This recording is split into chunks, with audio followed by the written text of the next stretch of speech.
The Jew saw them all, beat them all, and is now what he always was. All things are mortal but the Jew. All other forces pass, but he remains. What is the secret of his immortality?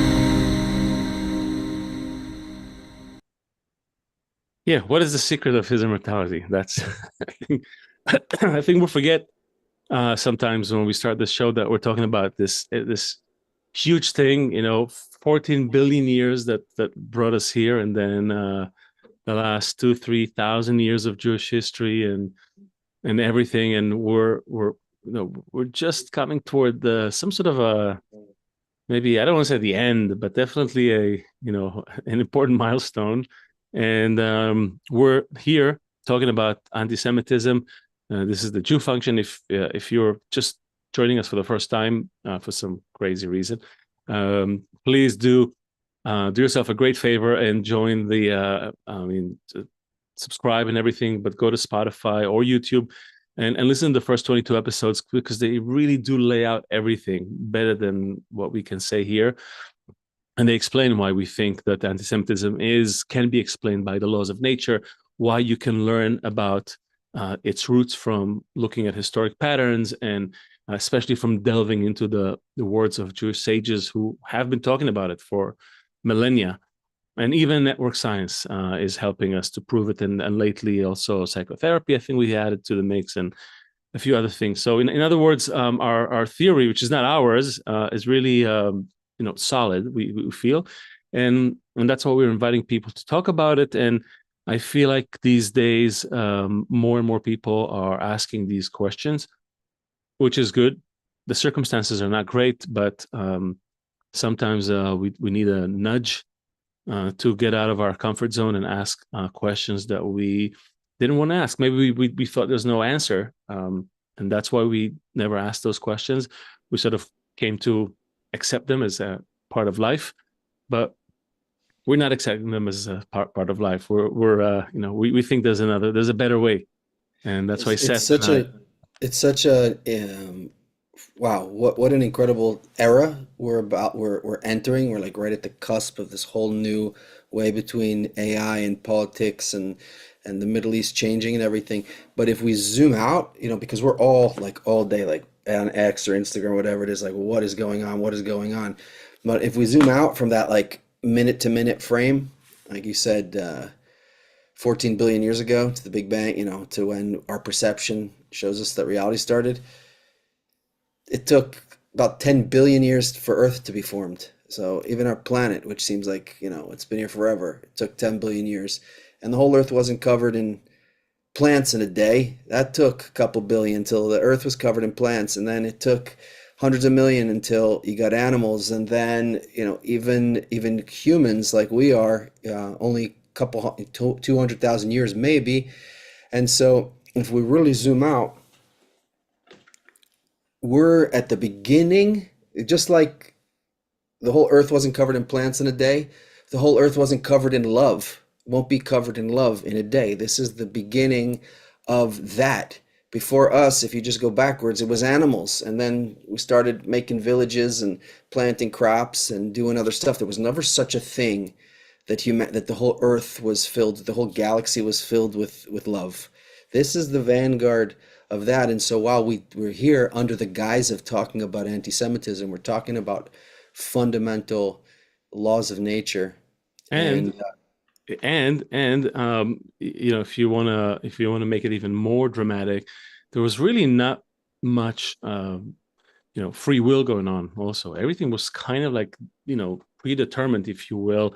Not talk about it in a sort of a mystic way. Really, just the fact that there was a very simple formula for running this show: maximum pleasure, minimum pain, and everything was kind of running its course on how do I get more and more pleasure, more and more stuff. Food, sex, family, fun, money, power, honor, knowledge.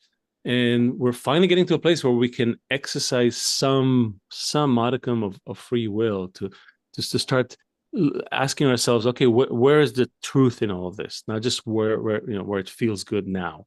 And I feel like we're sort of breaking the shackles of a lot of those conceptions, and you see how quickly things are breaking down. I mean, just now, Syria just fell in 2 days. Well, it was a decade in the making, but it just fell. People just kind of threw out this very oppressive, very this force that was really preventing people from growing, from becoming, and we see it happening all over the world.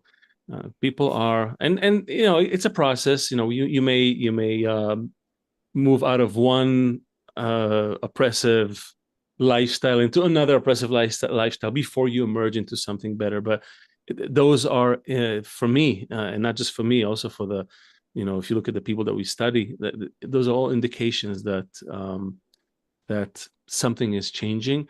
And I just said something crazy. Apparently, if you look at in the Zohar, in the book of Zohar, which we sometimes quote here, Rashbi says that when Damascus falls, then it's the beginning of redemption. So, yeah, I mean, hey, I didn't say it. Someone wiser said it. So send that to me if you will. I'll send it to you. I'll send it to you. Hold on. So we started out frame by frame.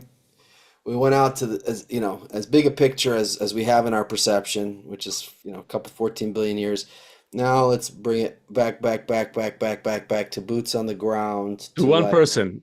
To one person we're counting on to get the younger generation, to get the message out of love, coexistence, and what this next phase of humanity is going to look like. Exactly. And I do see that this change is led by, no surprise there, by the younger generation. And every time we bring someone, when did it happen that you and I became the older generation? I missed that whole thing. One day we were the younger generation. Yeah, I know it took 20 years, but it finally happened. When I got gray in my hair. No, I used to have white beard. I think during COVID something happened. I don't remember what the heck. You don't remember? That's what COVID did to you. But seriously, it does come down eventually to the one individual, one heart, because ultimately it has to happen in the heart of each single person here. So by bringing a person like that here, by bringing a single heart and someone who is a product of I believe love, watching her clips, watching her speak, that's what she claims to be, and we'll see it. Let's hear from her directly. She's her dad is Egyptian Muslim. Her mother was is Jewish. She has 5 siblings, and they all grew under this umbrella of coexistence and love and care. And she's now in the U.S. on the West Coast, but I believe she hasn't started there. We'll hear everything from her, and we'll learn why she has so many followers, and we'll get some followers ourselves. Please, Nourie, join us here in the Thejewfunction. Hey, Nourie. Hi. Thank you so much for having me. Our pleasure. It is our pleasure. Yeah, it's refreshing. You get some young blood here. It's good. So there are a lot of questions because I don't think we've had some guests with interesting life stories. We did, but not quite like yours, I think. And maybe just start by just telling us a little bit, because I think not everyone knows your story. If you can package it into something that will help people understand what it's like. Where did you grow up? How did you come to be? And what was that like? Just give us a little, we'll just lean back and listen. Thank you so much. You know what? The introduction you gave right before I came on, my dad, he's Egyptian Muslim, and my mom is Israeli Jewish, and they're both immigrants. And it's funny because both of their families would make jokes about coming to America and, where, America is built on diversity and tolerance and, everybody's from different walks of life. Our family would joke around about America being where you go, like where all the weird things happen, So even to my own family, our dynamic is very, very foreign. But being that both of my parents were immigrants, they both wanted to hang on to their cultures as much as they can. And implementing both of those, even though geographically they're very close together, they're a world apart. And growing up, like I was telling you guys before the show started, we went to Islamic school on Sundays, and we would go to Chabad on Fridays. And our friends used to joke around and say, like, what costume would we be wearing? Because we would have in all of our family cars like a hijab and a Star of David, or for the boys, it was a yarmulke or a kufi, so depending on where we're going. But as much as I am grateful to have experienced both worlds, there definitely has been times of clashes. October 7th has been a big one. Actually, I think October 7th, growing up in an intercultural family, I think October 7th and today's day and age with social media and our technological revolution, if you will, has played a big part in so many people all of a sudden having opinions on things and misinformation. But as far as my upbringing and coming to this point, there was a lot of things that I realized that are compatible and aren't. And I wish the world would see that it did seem like sometimes my parents, like the only things, and I feel like I'm all over the place, but sometimes it Just throw felt everything like on the table. It's fine. Yeah. well, Yeah. I was just gonna say, like, I joke around sometimes. I wish my siblings were here. They're so great. They would like chime in and it's hilarious. But like they would agree, like sometimes it would feel like the only things my parents would agree on was loving each other and us kids, nothing else. But then on a political level, it's a whole different kind of situation. So Maybe take a step back even and just explain to people. I mean, you're what, in your 20s? How old are you? yeah, I'm 26. Okay, so and your parents met what time roughly? They met in the 80s in New York City. Okay, so exactly. So what is the So I lived in New York. Seth is is in New York all the time. Yeah. Where whereabouts in New York? What were the conditions that allowed them to even have a relationship? So when they first moved here from Israel, they actually moved here for safety, is what they say. And that's why when you were saying before the show that you ended up moving back to Israel after 20 some odd years, I want to be on that wave. I don't want us to give into like aggression or whatever. So but they were in New York, and it's funny the way they met. My mom's best friend, who I'm very close to these days, my dad was the chef at an Egyptian restaurant, and she's very outspoken, and she says we have to thank the chef. We have to thank him personally. And the waiter, and this is the way they tell the story, and they love telling the story. It's like, we can thank them for you. You don't have to go to the kitchen. So, but she insisted to go to the kitchen and thank my dad. And my dad, like the way he tells the story, he says he like half saw my mom and was already in love. And then all the complications came in when it's like, okay, well, I'm Egyptian Muslim. And she's like, well, I'm Israeli Jewish. But, and it's funny because like my dad's nickname for my mom is Beda, which like it translates to like white girl. And obviously we're not white, but it's like things like that, like that it was endearing, but you definitely see like a disconnect in culture. So short answer is New York City. and no, I mean definitely those things can happen, and they do happen in New York. I feel like it's like neutral ground. You take people out of their. It's like a Netflix series in this whole story or something. Yeah, for sure. For sure. Yeah, there's a lot of little details, but I'm like, if I go on, I'm gonna go on forever. So let me. No, yeah, we have forever. I mean, what's forever in 14 billion years? Okay, so they meet each other, and then they're able to overcome things. Obviously, I'm imagining their parents love each other. They introduce, everyone accepts them, and they make a loving family, and everything. So, but more or less. So, my last name, our last name on the Egyptian side, I really should write a book, I swear, but was one of the main commanders in the 67 war. Same last name. Nice. Okay. So this was something that my Israeli side was like, WTF? You know what I mean? Like, we didn't come to America to How'd your escape. dad feel sitting at the Seder, like reading about how the Egyptian. Exactly. So there was a lot of disconnects that I didn't understand. I'm a kid. Right. And there was just like things like there was just a lot of disconnects. And then, during like different situations that would arise in Israel, I would see the aftermath of it affect. But like, for example, their wedding. And this is something that they talk about sometimes. And by the way, if you guys didn't know, my mom has passed away about 10 years ago now. But the way they would talk about like their wedding, and you can see their pictures, and maybe next time if I come on the show, I'll come prepared for that. But you can actually see in the pictures, the venue was for a lot of people. And you guys know, like Arabic weddings, Israeli weddings, they're big, they're big, like especially in New York.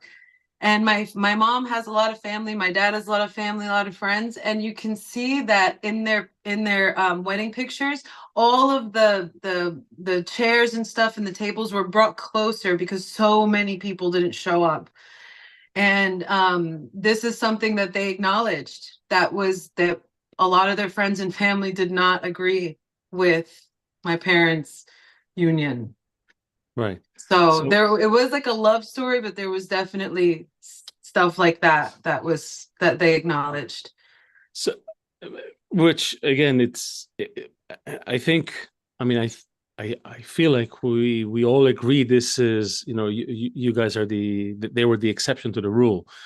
So, but we are trying to learn something from this to see what in it we can take.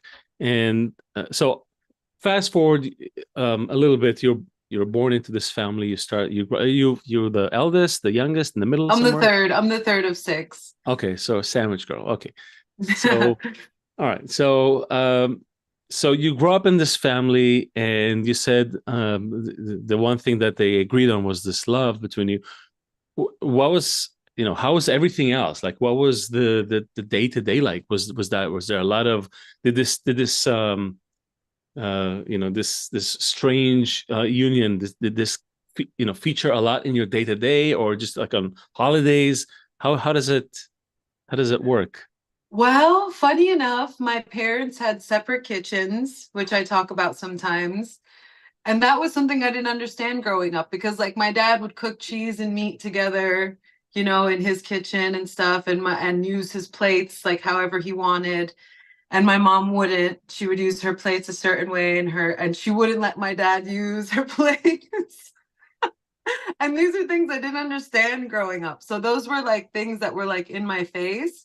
I'm like, who has two kitchens? And then for a while I thought it was normal to have two kitchens, until like I got older and saw like people only have one in their homes.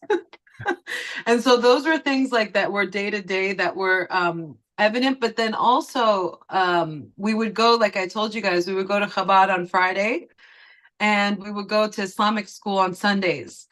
And this was for years and years. And my parents both wanted us to have the choice, and we would celebrate the holidays, and we would have so much fun with both holidays, and always celebrating something seemingly. And so we were, and as kids, we would just enjoy it. But there was a lot of differences, a lot of differences. But the differences were so beautiful when like combined, because we had a lot of people from both communities that were so happy and so intrigued by our background, that would come and celebrate with us, celebrate Hanukkah with us, or come celebrate Eid with us, like back and forth. So there was such like our family, and we always, like, my mom would always insist that all our friends would come to our home. Like, she would get like these huge pots, like way bigger than our family would need, so that she would cook like enough for everybody, so that they can all come and experience, like, from the mosque and from the synagogue, and they can experience like a interfaith family like that. And we would go to interfaith summer camps and stuff.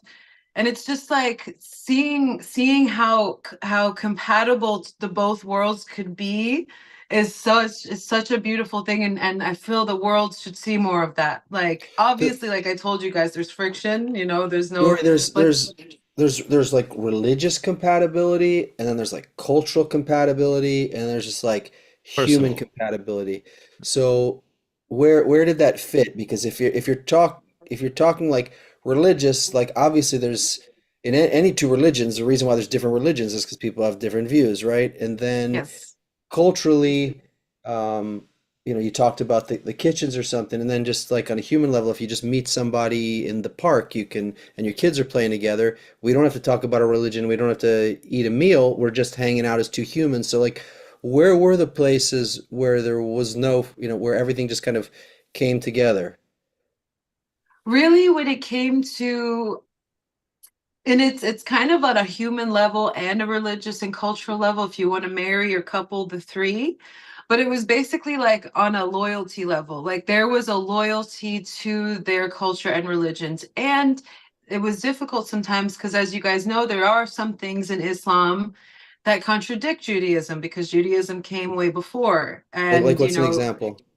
uh, for example, it talks about like non-believers in the Quran and fighting the non-believers and stuff like that, or even just mentioning the people of the book.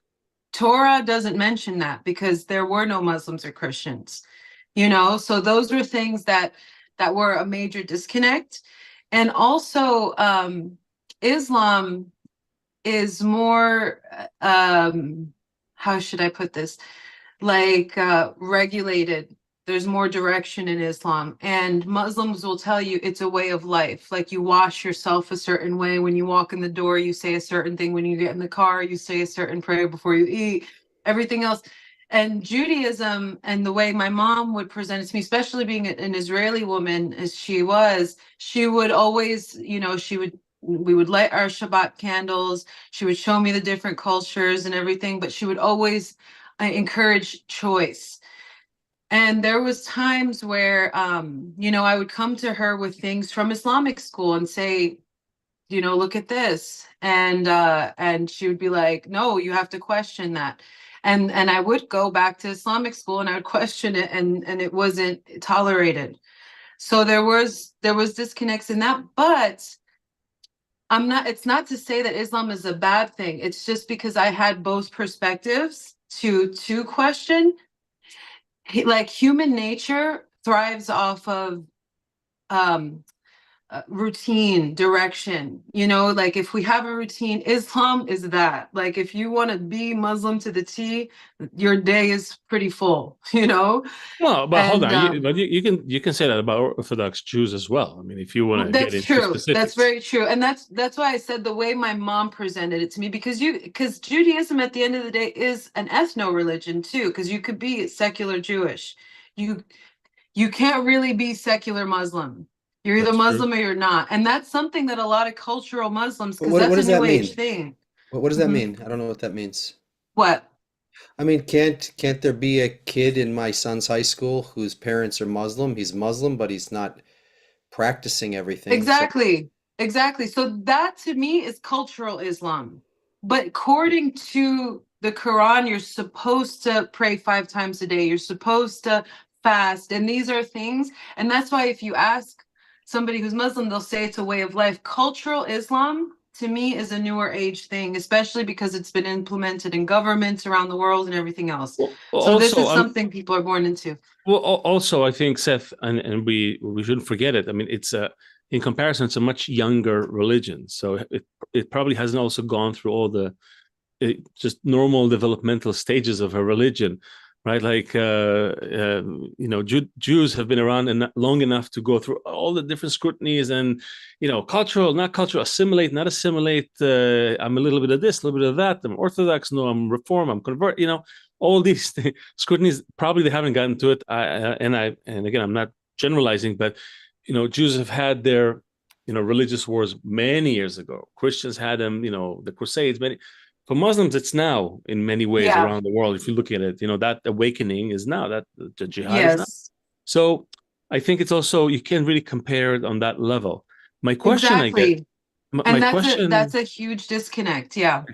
my question to you was, again, going back to your parents specifically, just for this to this microcosm, uh, you know, did you feel that they were able um, to coexist because they personally, as a personal choice, maybe did not go so deep into into their respective religions, or was it like a conscious choice to say, I know what lies at the end of that story and at the end of that story, but I'm gonna put it aside somehow and choose a different story. What do you think was going on there? If you have a, you know, Believe it or guess. not, my dad is religious, and he's religious to this day. And I laugh about it, but it's like you know, Hajj, like the pilgrimage where they Yeah. go to Saudi Arabia. He went. Like, he went 3 times. He Oh went. wow, he's righteous. You know that. He went for himself, and you're only supposed to go. You're only required to go once. He went for my mom, and then he went. He went again for marrying my mom. He sounds like such a sweetie. Yeah. You're Yeah. blushing at like how romantic and beautiful he is. He just wanted to make loving my mom as halal as he could, Wow. basically. Ah, I thought you were It's laughing for funny. another reason. It's funny, but it's not. So how do you explain all that? You know, what was going on between them? Was He's that probably a Jew that got like mixed up and lost yeah, like I a long was time about ago. to say, I didn't want to say, I didn't want to, You were both thinking the same thing. Your dad's probably I a didn't want to Jew lead the from, witness. like, I'm just asking if he you know, forgot to leave Egypt on time. It's like stuff. maybe it's that, maybe yeah, maybe it's that, maybe it's you know, it's a Got left genetic behind in thing. Egypt. He was like out fishing or something. He's like, shit, I missed the. All right, I want to stay here. No, we That's really hilarious. no because you know, funny enough, you know, we do find a lot of the way we look at Jewishness, Judaism, is we look at the internality of it, not the orthodoxy, not the halachic way so much, but really the internality of things. You could say Kabbalistically. And they talk about a desire of sorts, a desire for Yehudi from the word you know, unity. Actually, we see Egypt and Israel and all these things as all happening inside one person. Meaning, it doesn't matter who you are or where you are in the world. Like Leo quoted the Zohar earlier. Like that's kind of the perspective. This kind of Kabbalah perspective is where both of us came from. That's how we know each other. That's where we understand our, you know, get our worldview from. And all of these things are inner states of the same person. Egypt exists in a person. Israel exists inside the same person. So it's fun to talk about all these outside things, and we're kind of constructing two movies simultaneously as we're talking about it. No, Yeah. so yeah. So I wonder if you thought about it, like, you know, about how did they actually make it work? Because it does seem like such an unusual mix.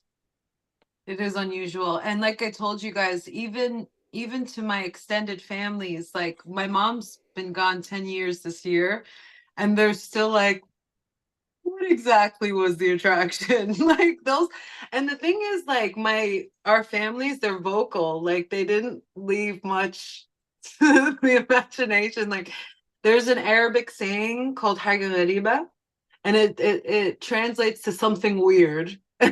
And basically, like they'll say like our mix, like, yeah, your family, but it's still something weird. Like they'll say حاجة غريبة. And I'm like, okay, you know, thanks. So but the thing is, like with my parents, and I wish my mom was still alive for many reasons, but like especially because I'm so vocal about it, and the way they talk about each other, they would talk about their differences, you know, they would acknowledge them, and they would acknowledge how like their gods or God, it depends who Same you guy. ask. It's the same Yeah, guy.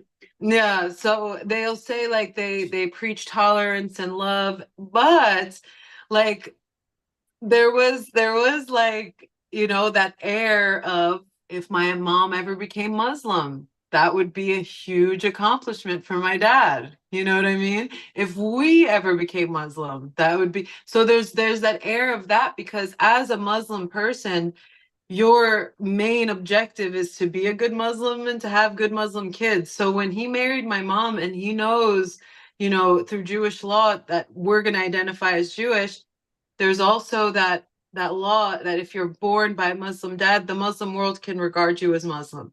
So he basically made his bed, but at the same time, my mom knew that all of us kids, you know, identified as Jewish. She was very comfortable and confident in that.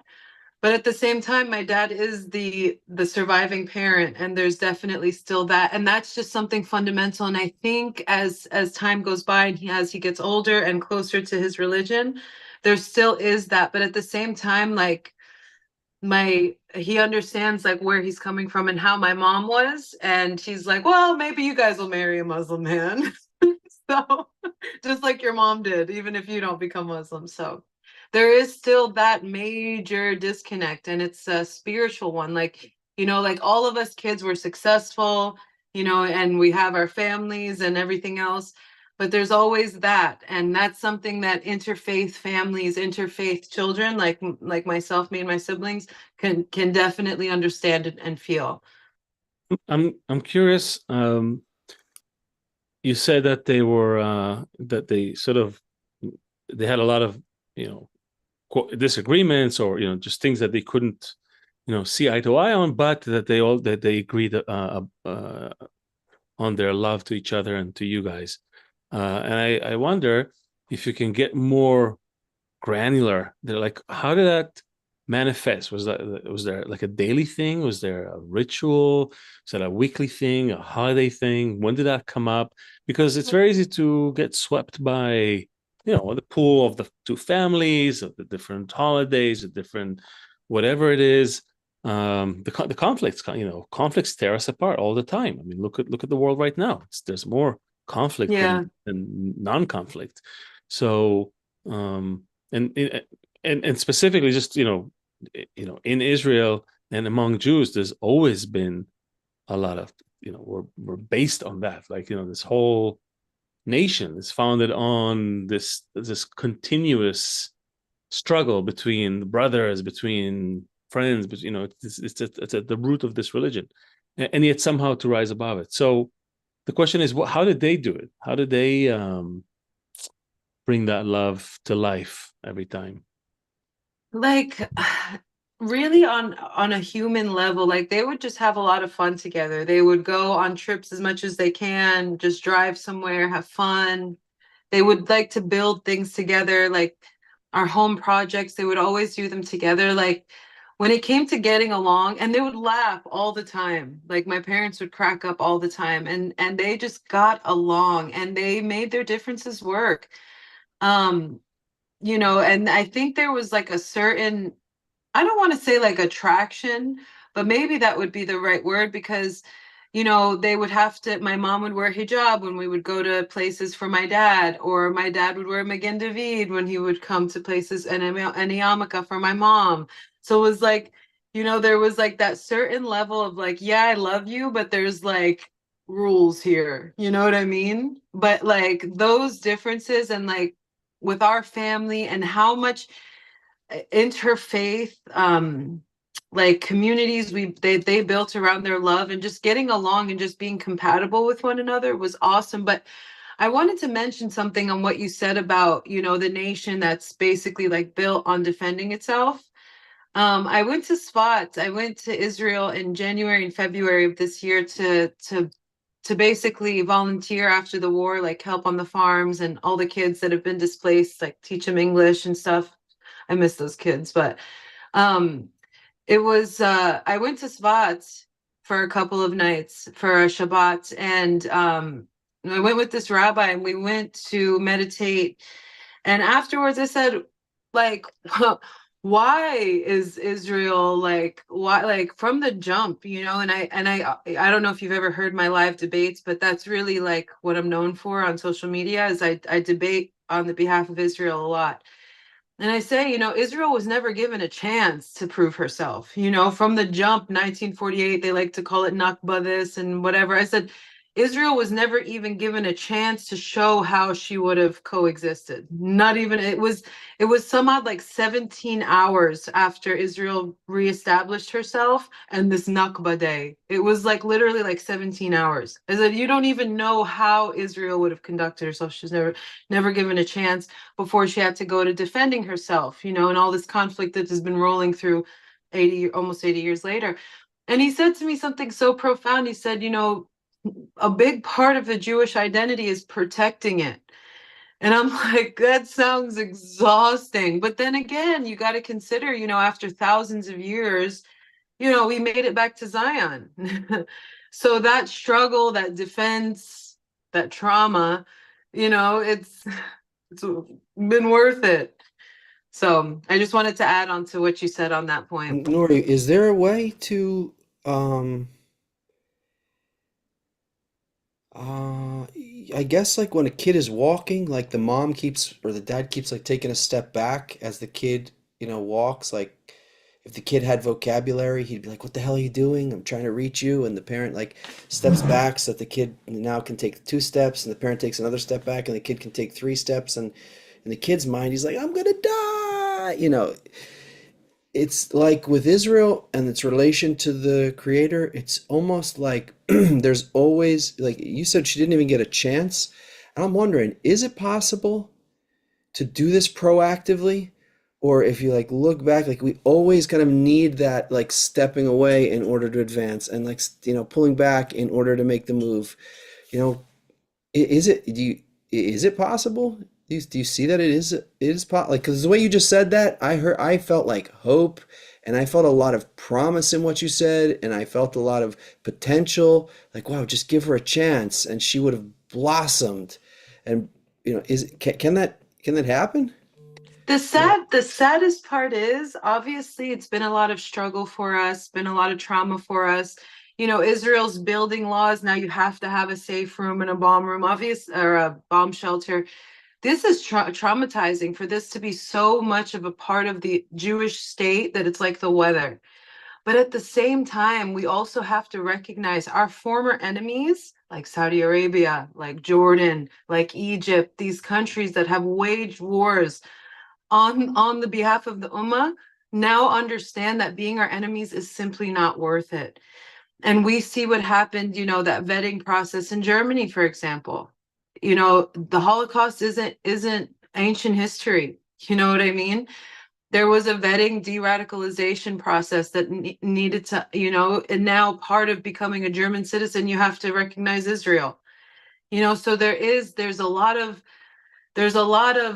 fruition that comes from the struggle, but the struggle sucks. And if you look at, and funny enough, if you look at the history of Jewish persecution, first of all, it was all over the place. And I tell people here's the bone I'll throw you. It wasn't just the Middle East that had a problem with Jews. It was literally everywhere in the diaspora where we were taxed or scapegoated, or for some reason they want to have myths about the Jews. This was not to say we've been perpetual, you know, victims throughout our existence, but it's a very lengthy, deep list of biased crimes, a Well, lot let of me biased just crimes. hold on. This is good, but just because of time, I want to ask you: is it possible that we could do it without that? That's my question. I don't, Because would we do you know, love it so much? Would we fight for it as much? Would it mean as much without that? see, Seth, that's I guess the magical part of it. It's, you know, look at all our holidays. Look at the fact that they're all based on they tried to destroy us, we won, let's eat. You So know what I mean? I have a different question from the other side of that coin. Do you think maybe, and I'm curious if maybe your mother's side has had any input on that? Do you think that we're doing something wrong if we keep hitting this wall, if we keep not getting our chance, if we keep having to defend ourselves? Like, is it sort of Or like hold on, let's reframe it. Maybe not doing it wrong, but there's something we could do better. yeah, well, you can be liberal about it. I'm just I don't want asking, to be liberal. I just how are you supposed to no, I know? mean, I want to get to the heart of it. I'm saying, if you keep doing something and you keep getting a negative result, I'm asking a serious question, which we ask on this show all the time. Are we doing something wrong or not doing something right? To your point, is something missing in our attitude, or is it sort of like God's decree? Nature's, that's how this species, this part of the human species is going to evolve just through this struggle and strife. Um, I don't, My I'm asking. honestly, guys, I think the way that Jews have fought, because there are other groups in history that have been persecuted to a point where they no longer exist. Exactly. But Jews, we do exist. So how come? because we never let go of our identity, we never let go of our practices, we never let go of our language, our culture, no matter where we've been displaced, as far as, Eastern Europe and beyond. And so this is the way Jews have fought back. Humans tend to be tribal. And also, no, I don't think it's anything that we're doing. I think it's just who we are. And that's a tough pill to swallow. But if you really, and you know Terrible what's pill. I funny? don't want that. I don't want that pill. Come on, there's got to be a better pill. You Give know me what's funny? the You know red what's pill. funny? You know what's really funny? I got to a point where I did circles and up and down and really just trying to find, like, why do people hate Jews so much? I swear to God. I got to that point, and honestly, had my mom not been Jewish and Israeli at that, I may not have cared about the whole perspective. I'd have been like, all right, well, enough people are saying it, it must be true. But I just, for funny, and I'll make this quick, I know we're short on time, but I asked ChatGPT, I said, why do people hate Jews so much? Straight up. Right? And it gave me myths, financial scapegoating, not assimilating to their surroundings. It was literally holding on to our identity, simply being Jews. But you Nourie, see, the what problem. Okay, no, just on ChatGPT, because I try to. you also asked? Yeah, of course, all the time. I just want to see. I'm waiting for the day that Perplexity is going to bring up. You should listen to the Thejewfunction because they got it. No, but what ChatGPT is missing, it's giving factual stuff. It's not connecting dots. And I'm asking us here, what we're asking all of our guests to help us, connect the dots and look a little deeper into it. Not too deep. I'm not saying we shouldn't, but just like, okay, all these facts, they add up. But as you said, we should have disappeared by now.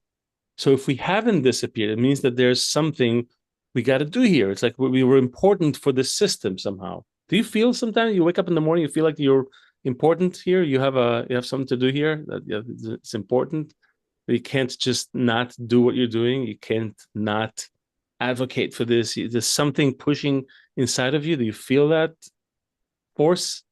As far as advocating for Israel, yes. For those of you guys who don't know, my job has nothing to do with advocacy at all. I'm in real estate. Right. So why do you ask yourself? Did you ask yourself ever where did it come from? Why this? Just be you, and you look like a great person, and that's it. Why do you need that headache? You're already half Muslim. You can just leave. Well, by the way, I'm not half Muslim. My dad's Muslim, yeah, but you could consider that because of Muslim law. But anyway, I just know that, no one's trying to destroy the Muslim world. Nobody's trying to destroy Egypt. And the voice that I have, that we have, are the voices that they didn't have in the 30s and 40s and before that. And I talk to people, and there's websites that have all of these Israeli Jewish accomplishments, and at the bottom it's share to help humanize Israelis and Jews. And I'm like, my goodness, with all the contributions that Jews have made to the world and all of these horrible things that people say, I feel compelled, and I'm very proud to say that I've had people that were teeter-tottering between extremism and not come all the way back and say, hey, I didn't realize all of these things. Thank you for teaching me. So yeah, that's why I do it. I imagine that you probably have the ability to see the good on both sides, just because you probably actually experienced love. I'm sure you experienced love on both sides. So what makes you advocate, be such a pro-Israel advocate and not, I mean, kind of you just answered, there's no one trying to wipe out the entire Muslim world. But is that the reason? Just because no one's trying to wipe out the Muslim world, and if they were trying to wipe out the Muslim world, it would be different? Or what is it that made you be so in this, to be speaking in this direction? What I'm really asking you is what is that quality inside your heart that's coming out? I'll make it more difficult.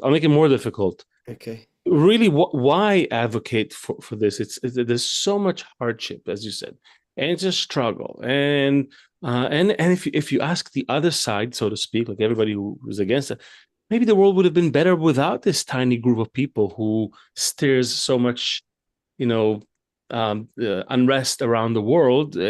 People call Jews revolutionaries, that this or that. We know all the names. Uh, why advocate for this tiny group, and why don't we see such advocacy from other tiny disappearing groups? I mean, with all of their wonderful, amazing, empires in the Americas, there's no advocacy for the Aztecs, the Incas, the Mayas, the Native Americans. They're gone, and they're part of like hundreds of other small groups that have disappeared almost without a struggle, you would say. And they weren't wiped out all at once. It was a process, and they eventually, became part of history, and even bigger empires. Nobody's advocating for the Greek Empire or whatever. Like, so see if you can find something inside about that. I don't normally go to the direction of religion, because I don't know if that's helpful, because Jews are a people as well, as a religion. But just for just 1 second, since we're on the Thejewfunction, Jews, I think it's like 600 some odd mitzvot, right? Versus the 10 commandments of Christianity and the 5 pillars of Islam. And, war and everything else. And if you look at Jewish history and, the different places that we ended up, we were able to hold our ground. Even if we were in tiny, teeny little communities, we were able to hold our ground. And a lot of times it was through these mitzvot, things that we were able to practice, things that Hashem was able to help us through. And, this is something that obviously, people who aren't Jewish, who don't understand that the Torah is a living Torah. It's not like history. Israel is living Israel. It's not, established 1948, So this is something that a lot of people can't understand. But this is really what has helped us through all of these years, all of this persecution, all these biased crimes. And you even see around the world now, people are committing crimes for the people in Gaza. Meanwhile, there's actual genocides happening in that region. Anyway, as far as the Jewish people go, it's really just holding on to our identity no matter what, because like you said, these other groups that have disappeared seemingly without struggle, and to this day it's constantly happening. Jews never stood for that. They said, fine, you want to take all my stuff, you want to take my house, everything else, I'm still going to be a Jew. And you see that over and over and over in history. And that's something that can be undermined when we're talking about the reestablishment of Israel, because this is the most successful indigenous rights decolonization movement known to man. Yeah, the biggest indigenous comeback, right? In the known to man. Yeah. You know what I mean? In history, this is the most successful decolonization. And it's through Hashem, it's through the mitzvot. If we ever let those things go and really succumb to tyranny or whatever that was happening around us, there's be nothing. There'd be nothing to hold. So again, to just go full circle, it sucks, but the struggle and the fight and the exhaustion and the trauma is unfortunately a price that we have to pay. But it's working. Like I said, we've made diplomatic relations with former enemies that wouldn't even look our way, acknowledge us, are now understanding that blessing the Jewish nation is a good thing. Well, for now at least. But so what are you doing, like, in your sphere of influence? How are you getting this, because obviously you have this great energy to you. How do you try to bring it to people, and how is it received? I'm curious. I mean, I try to do it like as casually as possible. Like what I just said to you guys isn't casual, you know, like that, like you could consider that like divine, profound, whatever. But if you word it this way and you make your tonality this way, it makes sense. Because even historically speaking, what I'm saying, like, it's like, how did the Jews survive all of this persecution? It's like, well, Hashem, you know? And so it's answers like that. And like I was telling you guys, it can't make sense to other people unless, you know, they have a Jewish soul, a Jewish soul. They won't understand. And like you were saying at the beginning, Seth, about my dad. Maybe, you know, being left behind in Egypt. I thought that was all like, I don't know, maybe, who knows, you know? Because If you there is open like up the movie like big enough and we see where all the connections are, like it's probably really dramatic.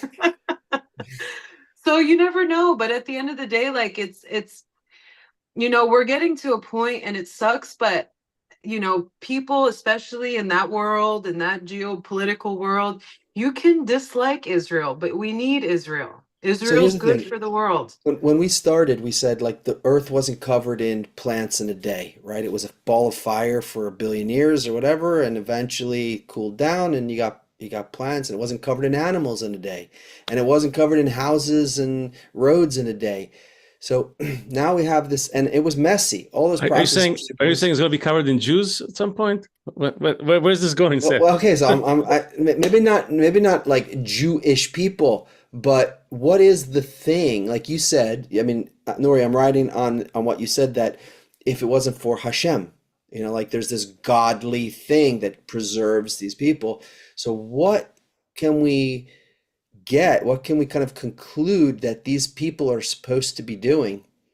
What are they supposed to be bringing to the world? Like, what is now your, like, as you go, like, what I like about what you're doing, like on your Instagram, for example, is it's like you take all this energy of this hour conversation and you just like with your long, colorful nails, like in like 10 seconds, you just give the confidence and the message with like almost no words, but the thing is like, what is that?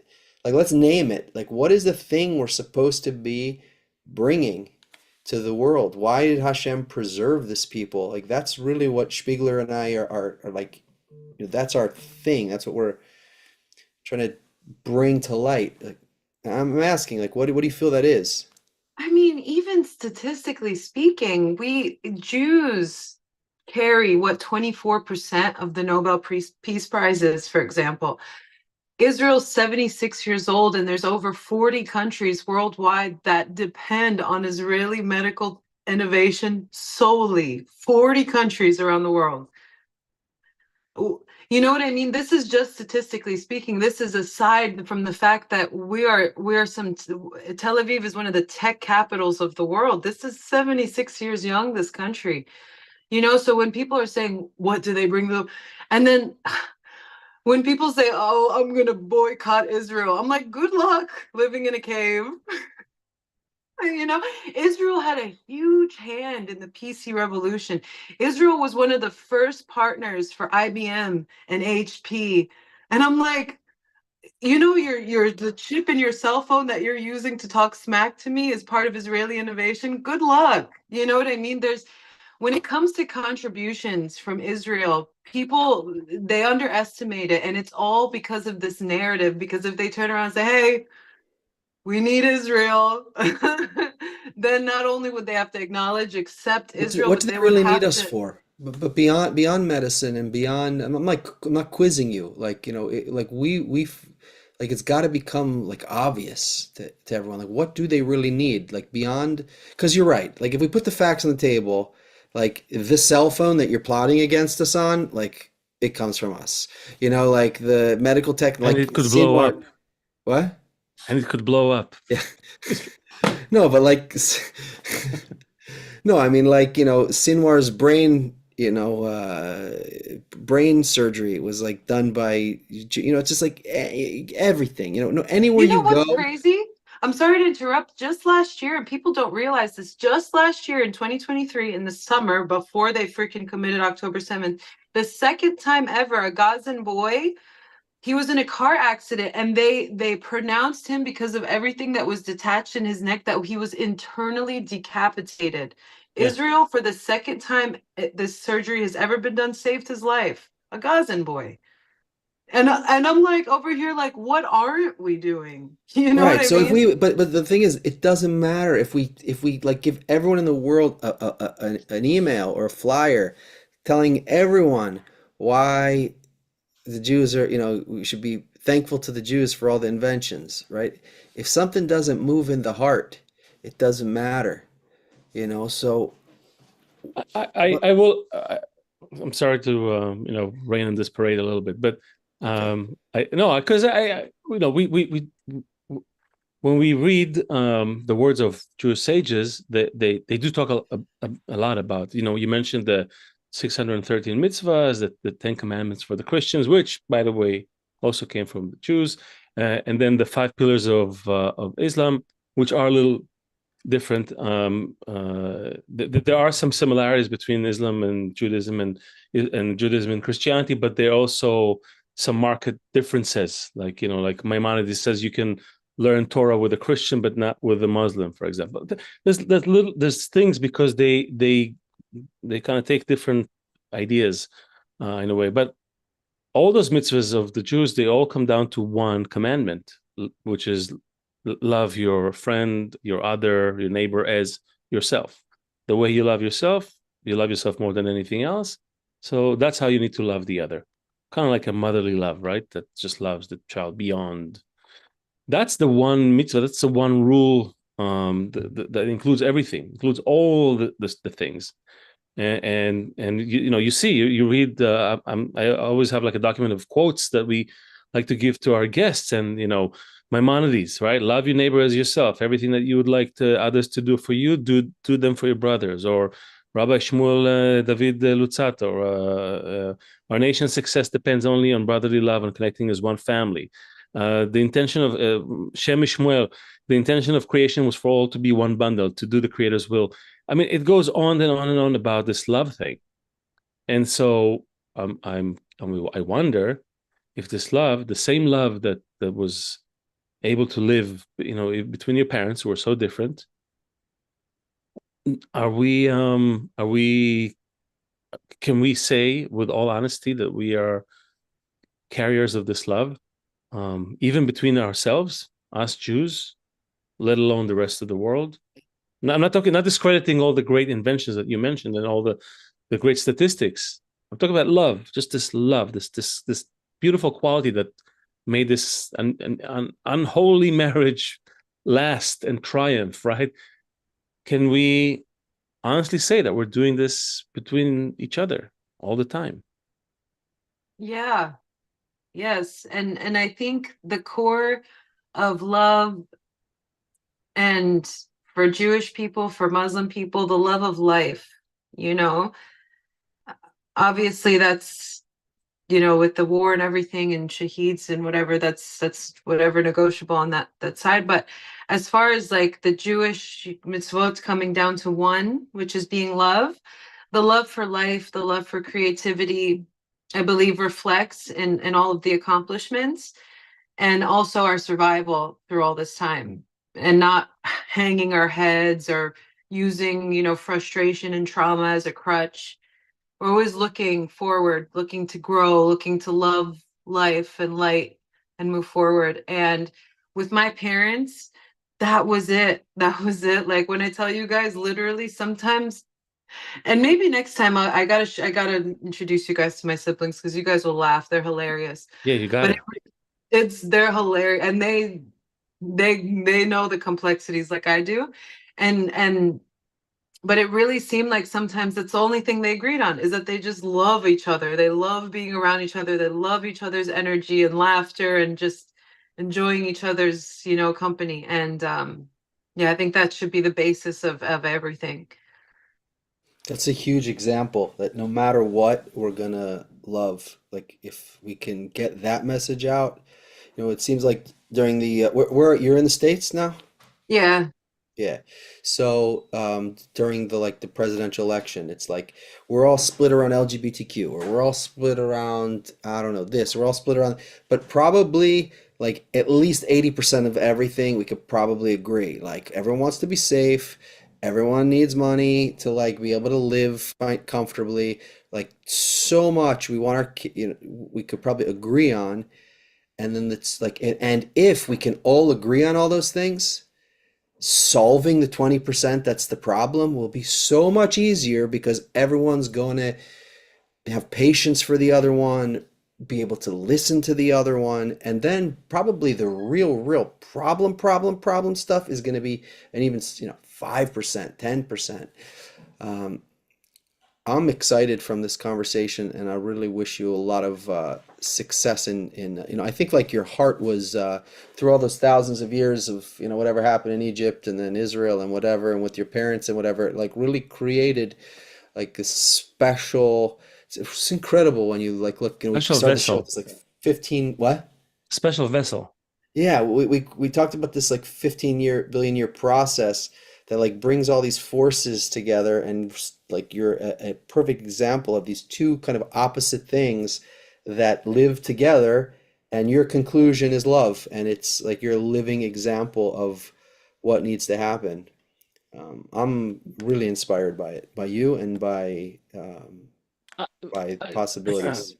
Before Thank you. I let you read a quote from the sources, which I said is what we do with all of our guests, I wonder if you can tell us what, you know, just because you're way younger than us, what are, what is this younger generation interested in right now? Because it's hard to put our finger on it. I mean, I can tell there's a lot more confusion and uncertainty, and there's like a million choices, but no choice, and there's like all these. I think every generation sees how naive they were compared to the generation that's coming. Like I'm looking, back when we were young in the '90s, and we were like, oh, going crazy. Yeah, that's it. It's like, it's the end of the world, And then you grow and you're like, oh, the '90s looked so tame compared to what's happening now in the world, right? And so what? So maybe give us like if you can encapsulate for us, mostly for me and Seth, but also for anyone listening who's over 40, 50, what they're about, what are they looking for, do you think, in your mind? What are they missing? What can we give Be- them? To be honest with you, I think like, and this is maybe just me speculating, I just think we're overstimulated. Like you were saying, so many options, but none at the same time. That was articulated so well because it's so true. And the amount of information that we're receiving, and I think a lot of people my age and younger, they want to identify with politics. They want to have some sort of like, I don't know, and a lot of things that people are identifying with, I think they're just searching for direction. And I know that's like maybe like a big statement, but it seems that way. And like we talked about at the beginning of the podcast, a lot of people thrive on that direction and some sort of like goals. There's a lot of things just up in the air and people get overstimulated. That's what I believe. I know that's not a great solution, but I think that the kinks of this technological revolution and just being bombarded by all of these ideas and information and options, like I think that has to be something that we get burnt out of, and then actually start to grow with technology, because technology has outgrown us. Like we're here in our development and technology is like up here, so we need to meet somewhere.